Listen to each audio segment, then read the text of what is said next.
আসসালামু আলাইকুম। প্রিয় দর্শক, আমাদের কাছে প্রায় একটা কথা বলা হয়ে থাকে, দেশে আইনের শাসন কতটুকু আছে। আমরা প্রায় অভিযোগ তুলে থাকি যে দেশ এখন একটা মবতন্ত্র দ্বারা নিয়ন্ত্রিত হচ্ছে। আমরা বলি ট্যাগিংয়ের রাজনীতি হচ্ছে। এ কথাগুলো আসলে বাস্তবতার সঙ্গে কতটুকু সঙ্গতিপূর্ণ, এই আলোচনাটা আজকে আমি একটু করতে চাই। তার আগে আমি আরেকটা কথা বলি, একটা সংগঠনের নাম বলি। দেখুন তো এই সংগঠনটা সম্পর্কে আপনার কোনো ধারণা আছে কিনা। সংগঠনের নাম হলো আন্তর্জাতিক ফ্যাসিজম ও গণহত্যা গবেষণা ইনস্টিটিউট। ইনস্টিটিউট কিন্তু কখনো এই ধরনের সংগঠনের নাম শুনেছেন? এই ধরনের ইনস্টিটিউশনের নাম শুনেছেন? আমি আজকে যে ঘটনাটা নিয়ে আলোচনা করব, এই ঘটনার উদ্ভব হওয়ার আগ পর্যন্ত আমিও কখনো শুনিনি। এবং এই আলোচনাটা করার আগে আমি ওই সংগঠন সম্পর্কে খোঁজ খবর নেওয়ার চেষ্টা করলাম। কোথাও কেউ এই সংগঠনের অস্তিত্ব সম্পর্কে কোনো ধারণা দিতে পারলো না। এই সংগঠনের মূল লোককে, এই সংগঠনের সভাপতিকে অথবা চেয়ারম্যানকে অথবা তার সঙ্গে অন্য কোন কোন ব্যক্তি জড়িত আছেন কেউ জানে না। কিন্তু তাহলে এই সংগঠনের আলোচনা করবো কেন? করবো এই কারণে, এই সংগঠনটি প্রায় 100 কোটি টাকা মূল্যের একটা প্রপার্টি জবরদখল করতে যাচ্ছে। কিভাবে? আসেন ঘটনাটা বলি।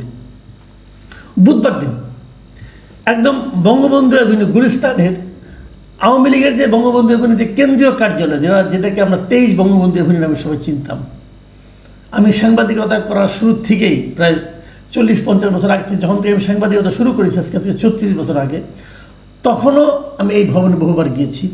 যখন আমি ইউনিভার্সিটির ছাত্র ছিলাম তখনও এই ভবনটা ছিল আওয়ামী লীগের কেন্দ্রীয় কার্যালয় হিসাবে। এটা পরে 2018 সালের দিকে তৎকালীন প্রধানমন্ত্রী শেখ হাসিনা, যিনি আওয়ামী লীগেরও সভানেত্রী ছিলেন, তিনি এটাকে নতুন করে আধুনিকায়ন করেছেন এবং 10 তলা একটা ভবন। এই ভবনে উনি 10 কোটি টাকা ব্যয় করে এটা করেছেন। ওই জায়গার যে কী দাম, এটা সোনার চেয়েও বেশি দামের জায়গাটার। তো এই যে ভবনটা আছে, এই ভবনটা গত বছরের 5 আগস্টের পর যখন আওয়ামী লীগ সরকারের পতন হলো এবং যখন আওয়ামী লীগের শীর্ষ নেতারা সবাই দেশ ছেড়ে পালালেন কাপুরুষের মতো, তারপর এই ভবনটা লুণ্ঠন হয়েছে, ভাঙচুর হয়েছে। দীর্ঘদিন পরে ছিল, জনগণের ক্ষোভ এখানে যুক্ত হয়েছে। নিচতলায় অনেকে এটাকে এখানে গণশৌচাগার হিসেবে ব্যবহার করেছে। সবই ছিল, সবই ক্ষোভের বহিঃপ্রকাশ। কিন্তু গত বুধবার দেখা গেছে এই ভবনটাকে পরিষ্কার পরিচ্ছন্ন করা হচ্ছে। কিছু লোক ভবনটাকে অলরেডি তারা 2 তলা পর্যন্ত পরিষ্কার করে ফেলেছে, 3 তলা পরিষ্কার পরিচ্ছন্ন। বুধবার বৃহস্পতিবারে বিভিন্ন পত্রপত্রিকার রিপোর্টার গিয়েছেন এখানে খোঁজখবর নেওয়ার জন্য। কারা করছেন? কিন্তু তারা কোনো সন্ধান করতে পারে না। এই আন্তর্জাতিক ফ্যাসিজম ও গণহত্যা গবেষণা ইনস্টিটিউট এই নামে একটা ব্যানার তারা ভবনের সামনে টাঙিয়ে দিয়েছেন। তারা এই কাজটা করছেন বলে বোঝা গেল। ভবনের সামনে কয়েকজন লোক প্লাস্টিকের চেয়ার নিয়ে 10-12 জন লোক বসেছিলেন। তারপরে তারা হলো মাতবর, তাদেরকে কেউ বাধা দিতে না আসে, এই জন্য 10-12 জন তাদেরকে ঠেকাবে এবং বলবে। আর ভেতরে 15-20 জন লোক পরিষ্কার পরিচ্ছন্নতার কাজ করছেন।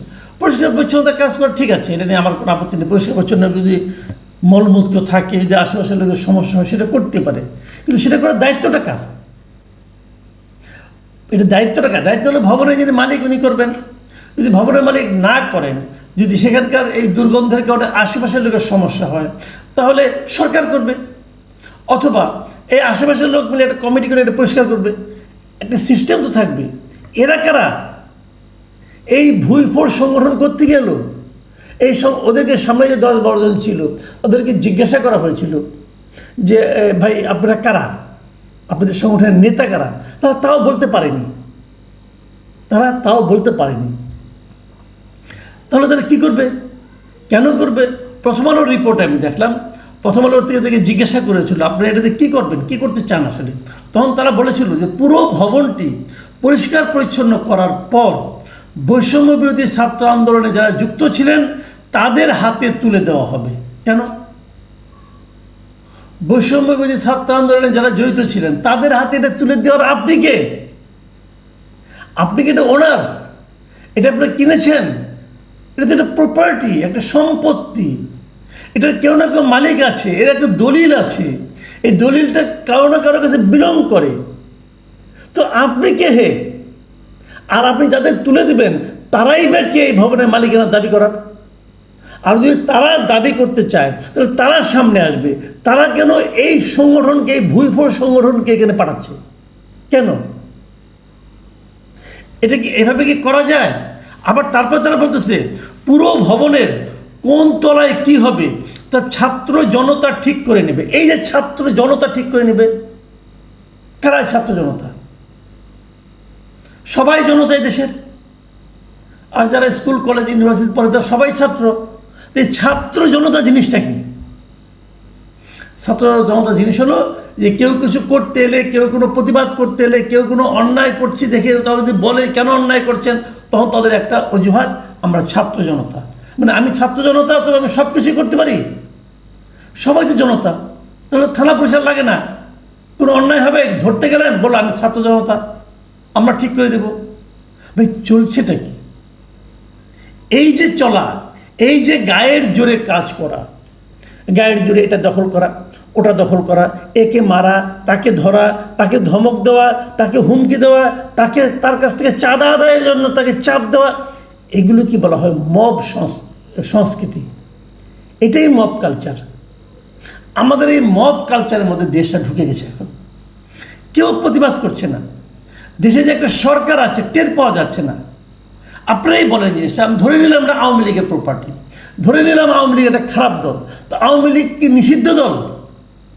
আওয়ামী লীগকে কিন্তু স্থগিত, আওয়ামী লীগের রাজনৈতিক কর্মকাণ্ড স্থগিত করা হয়েছে, নিষিদ্ধ করা হয়েছে। রাজনৈতিক কর্মচারীরা রাজনীতি করতে পারবে না, মিছিল করবে না, মিটিং করবে না, জনসমাবেশ করতে পারবে না, কোনো বিবৃতি দিতে পারবে না, সব ঠিক আছে। তাদের ঘর থেকে উচ্ছেদ করবেন, তার অফিস ভেঙে দেবেন। এই ভাঙাভাঙি কিন্তু গত 1 বছর ধরেই চলছে। দেশের কোনো জায়গায় আওয়ামী লীগের অফিস আপনারা পাবেন না, সব ভেঙে দেওয়া হয়েছে। তো ওইগুলো তো কারো না কারো সম্পত্তির উপর ছিল, জবরদখল করা হয়েছে। আপনি কীভাবে জবরদখল করেন? ওই সম্পত্তির তো একটা মালিক আছে। যদি আওয়ামী লীগ যদি যখন ক্ষমতায় ছিল, তারা যদি অন্য কারো সম্পত্তি গায়ের জোরে দখল করে সেখানে অফিস বানিয়ে থাকে, তাহলে সেই লোক যার সম্পত্তি দখল করেছে সেই জায়গাটা দখল করবে। কিন্তু সেখানে তো আপনি একটা অন্য কোনো যে ছাত্র জনতা, তৌহিদি জনতা, অথবা বৈষম্য বিরোধী জনতা, অথবা ফ্যাসিবাদ ও গণহত্যা গবেষণা ইনস্টিটিউট, এইরকম একটা সাইনবোর্ড টানিয়ে তো আপনি দখল করতে পারেন না। এবং সেটাকে করতে দেওয়া হয়েছে। কে দিয়েছে? এই সরকার দিয়েছে।